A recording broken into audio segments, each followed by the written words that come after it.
Welcome. In this session on natural deduction, we'll explore the semantics of predicate logic with environments. Let's begin with examples. Previously, we considered some formulas and we evaluated these formulas in model number 1 and in model number 2. And the formulas that we selected were relatively straightforward. Now suppose that our formula is Q of W.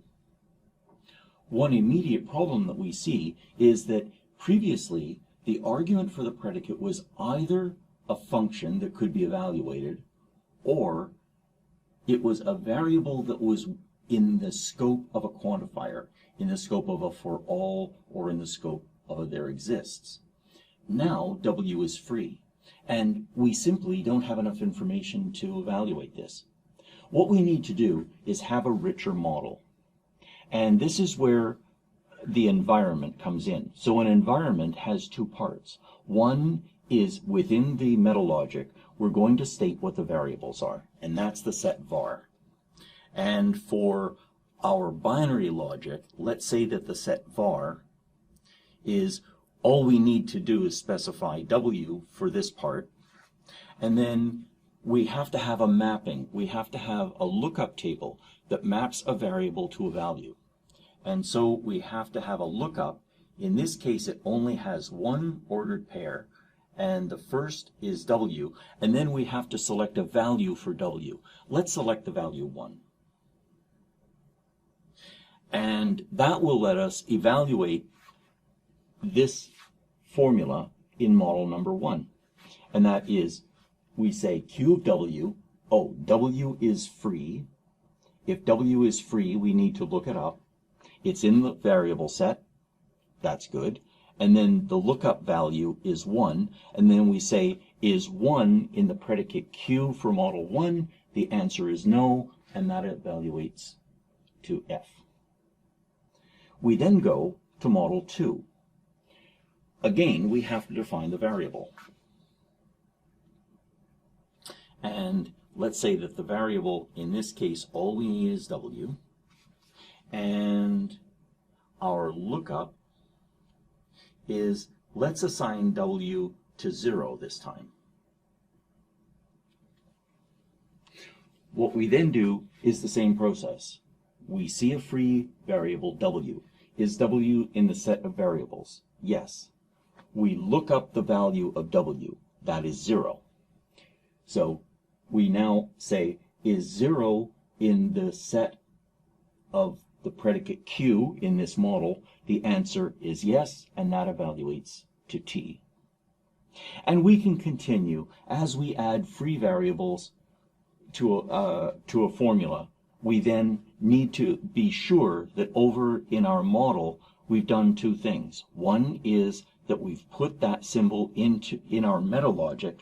We've put that symbol into the set of variables, and then also in our meta logic we've assigned a lookup.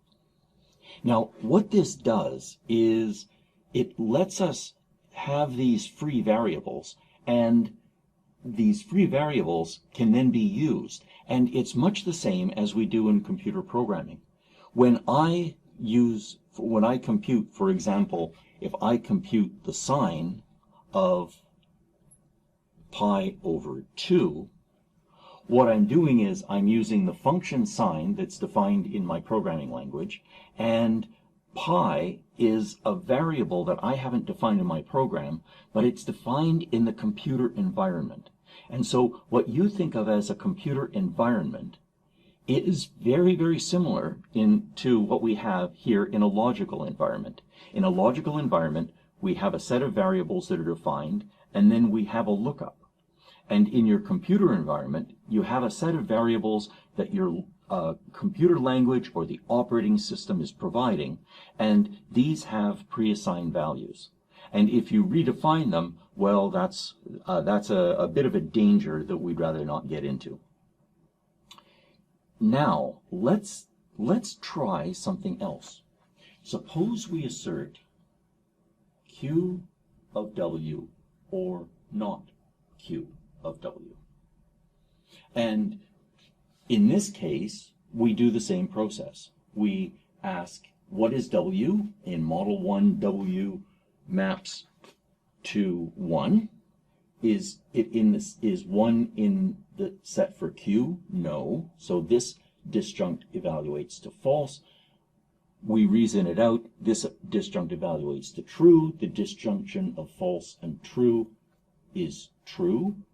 And likewise, for model 2, we know that already that Q evaluates to true, so Q disjoined with anything evaluates to true, and we can immediately write down true.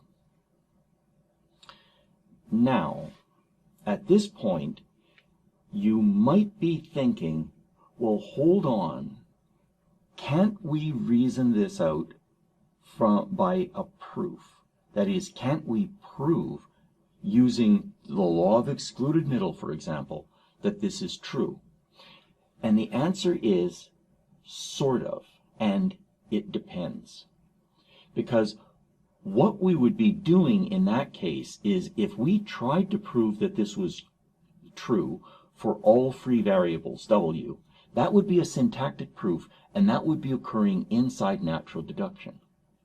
What we've been doing in this session is we've been looking at the semantics, which are how do we evaluate models and variables and formulas to determine whether they're T or F. What we don't have yet is a connection between the syntax of natural deduction and the semantics of models including environments.